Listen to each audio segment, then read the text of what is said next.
주님의 말씀을 나누기 전에 앞뒤 좌우에 계시는 소중한 분들께 서로 인사하면서 축복하도록 하겠습니다. 사랑합니다. 축복합니다. 힘내십시오.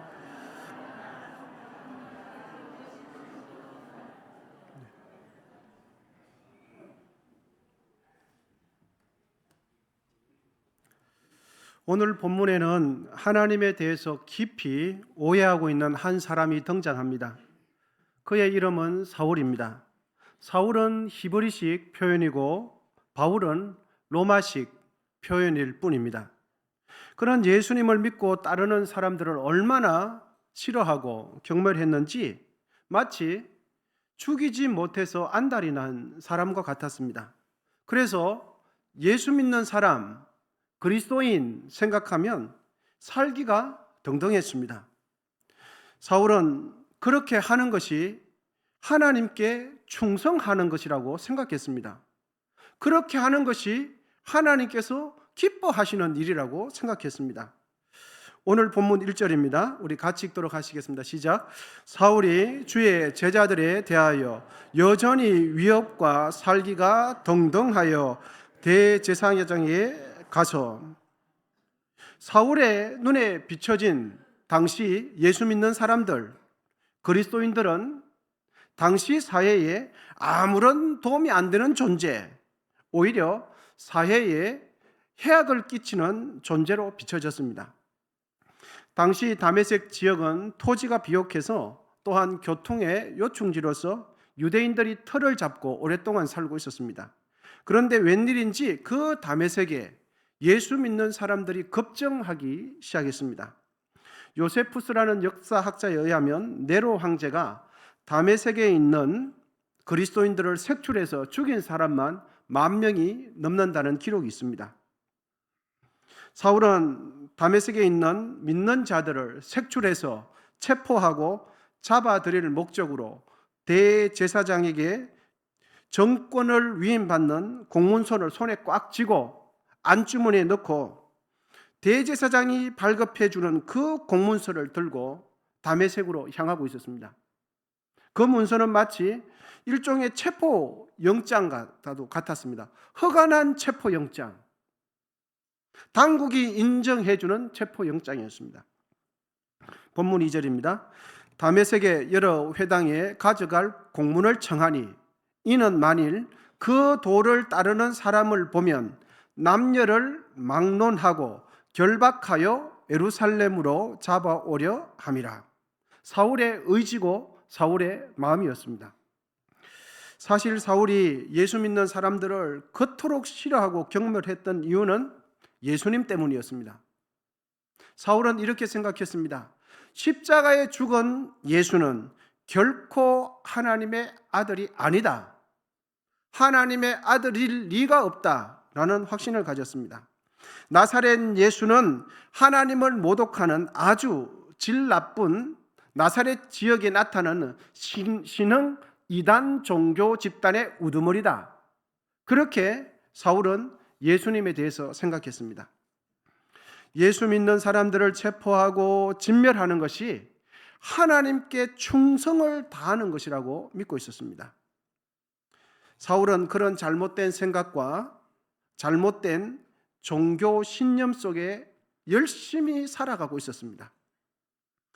사울이 대제사장이 찍힌 그 직인이 찍힌 공문서를 들고 믿는 사람들을 잡아들이기 위해서 다메섹 가까이 갔을 때 상상도 못할 기이한 일을 체험하게 됩니다. 그것은 바로 정오의 태양빛보다 더 환하고 강한 알 수 없는 빛 한 줄기가 사울, 살기가 등등한 그 사울을 둘러 비치는 것이었습니다.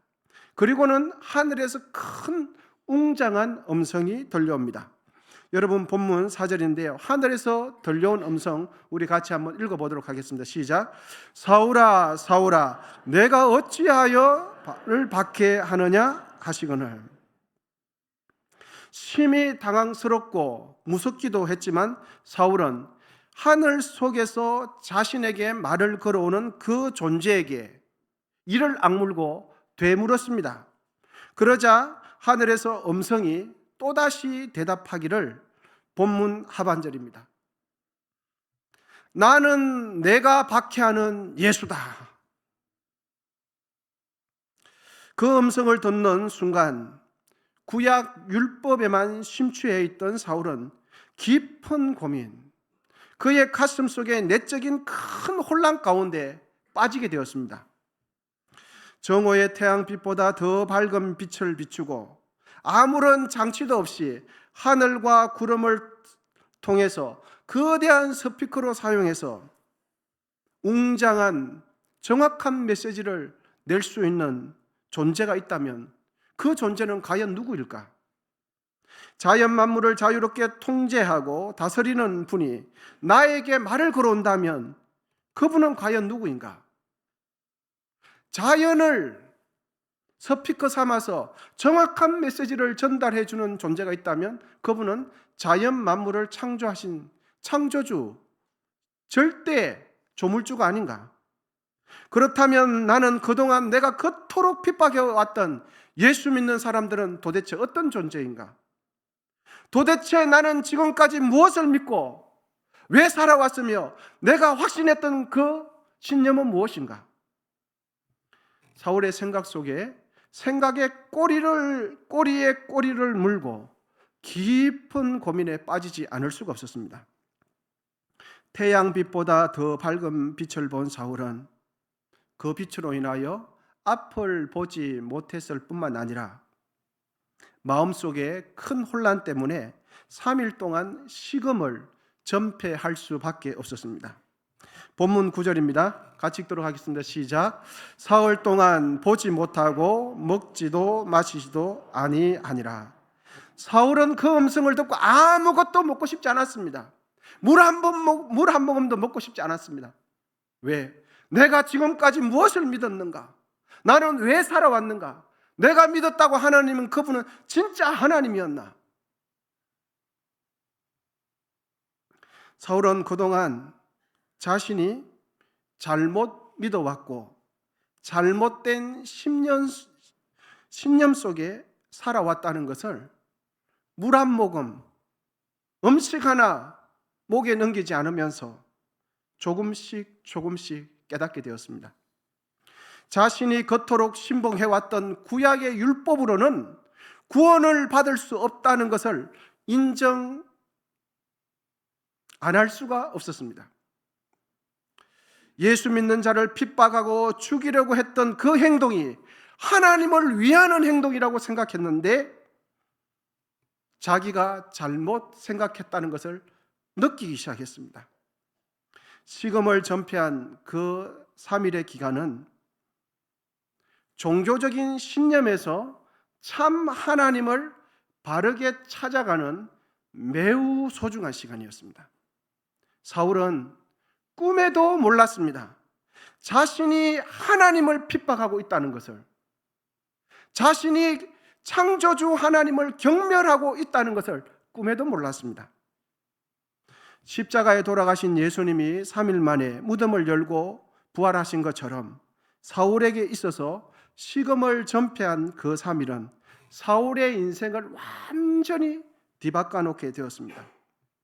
3일이 지난 뒤에 다메섹에 있는 아나니아라는 주의 제자가 사울에게 안수 기도해 줄 때 사울의 눈에는 마치 생선 비늘 같은 것이 벗겨지고 떨어져 나감으로 다시 보게 되었습니다. 본문 18절입니다. 같이 읽도록 하겠습니다. 시작.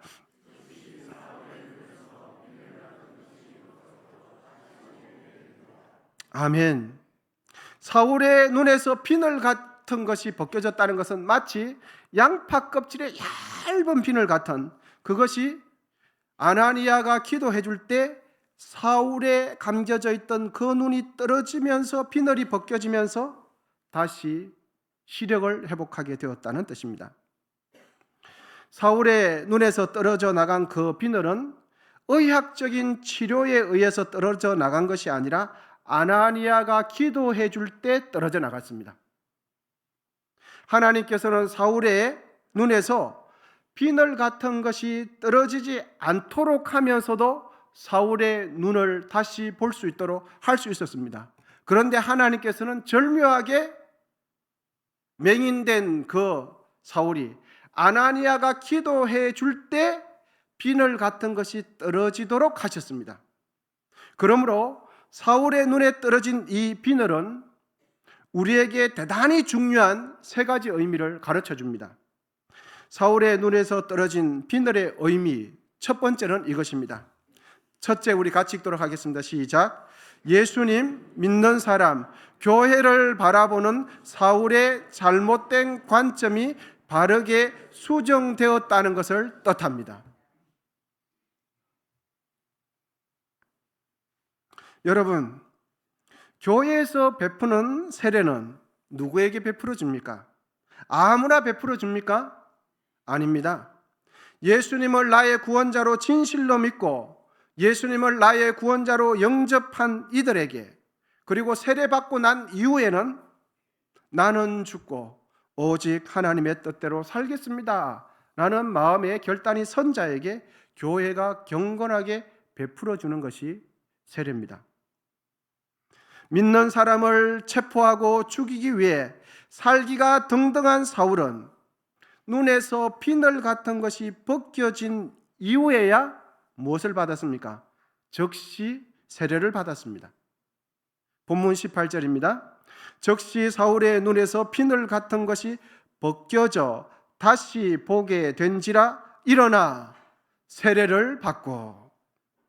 여러분, 예수님이 유일한 구원자요, 예수님이 하나님의 아들이라는 것을 믿지 않는 이들의 생각과 마음속에는 무엇이 있습니까?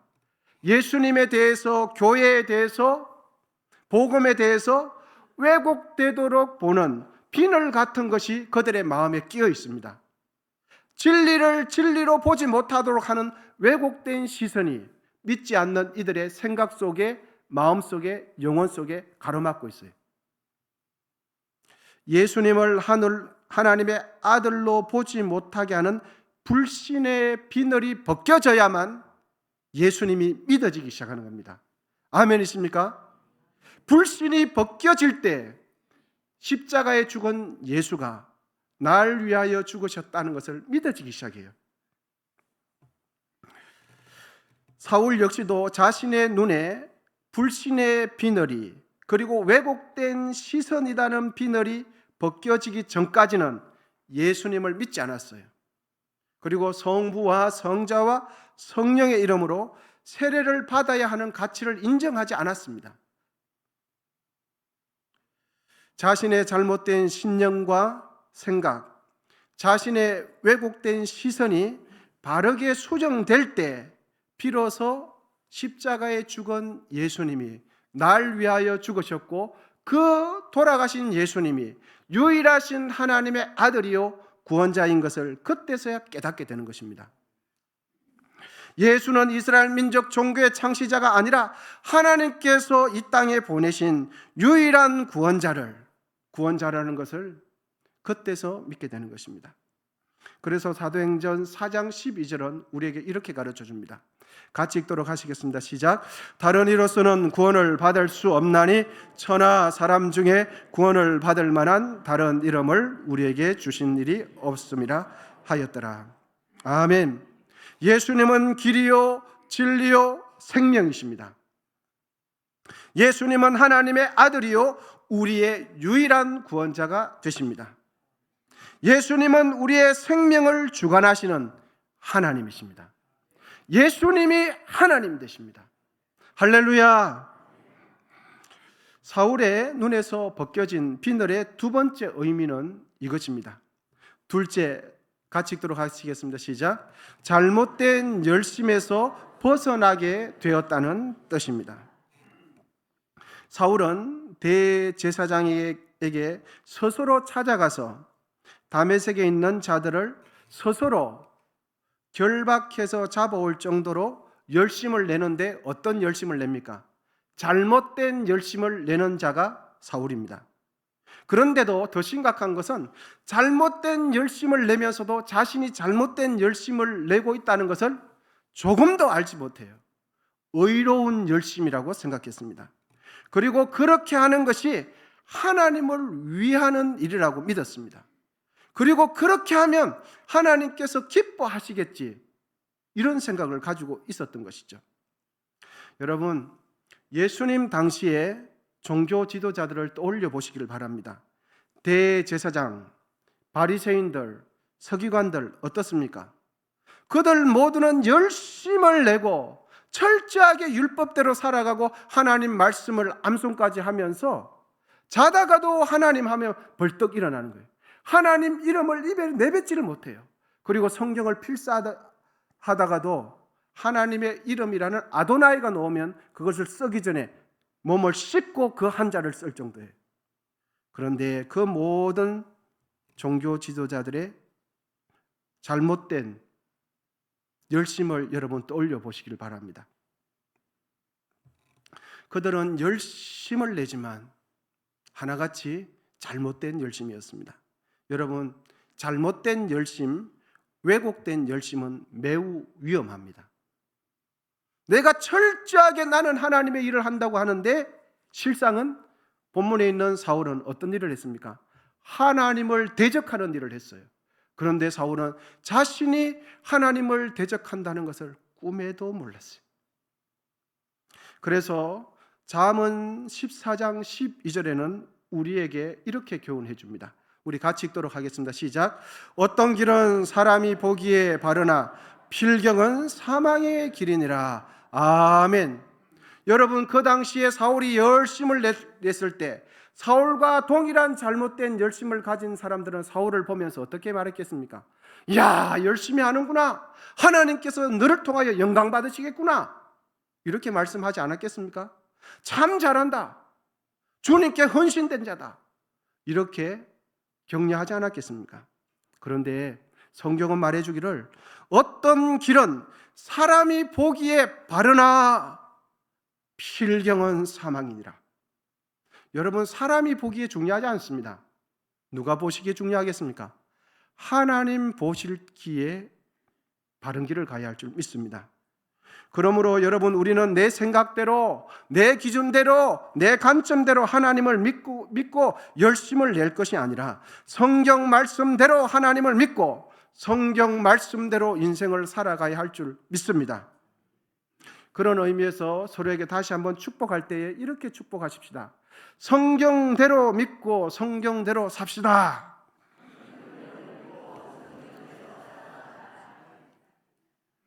여러분, 지금까지 어떻게 살아오셨습니까? 내 경험대로 살아오시지 않았습니까? 내 생각대로 살아오시지 않았습니까? 내가 보기에 옳으면 옳은 거야. 여러분, 사울이, 오늘 본문에 있는 사울이 그랬습니다. 자기의 보기에 믿는 자들을 괴롭히고 교회를 잔멸하고 다메섹까지 공문을 받아서 끌어와서 죽이는 것이 하나님의 일이야. 하나님 영광 받으셔. 이렇게 하지 않았습니까?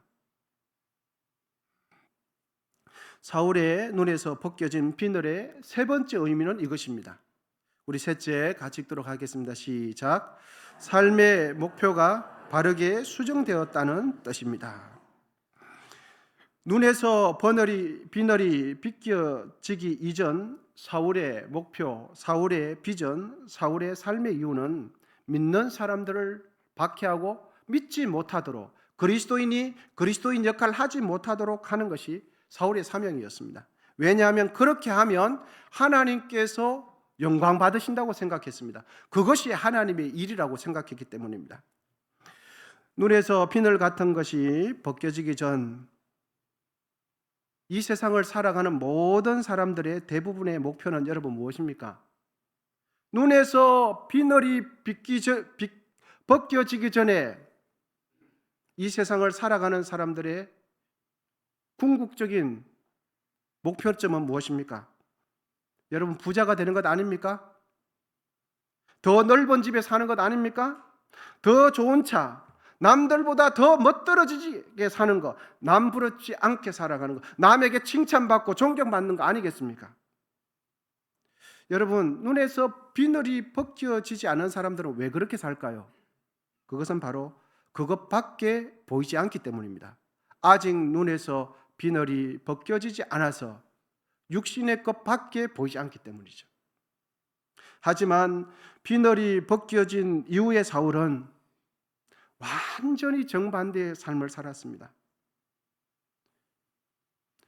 비늘이 벗겨진 사울은 예수를 핍박하고 믿는 자들을 조롱하고 잡멸하고 교회를 죽이는 것이 사울의 목표였습니다.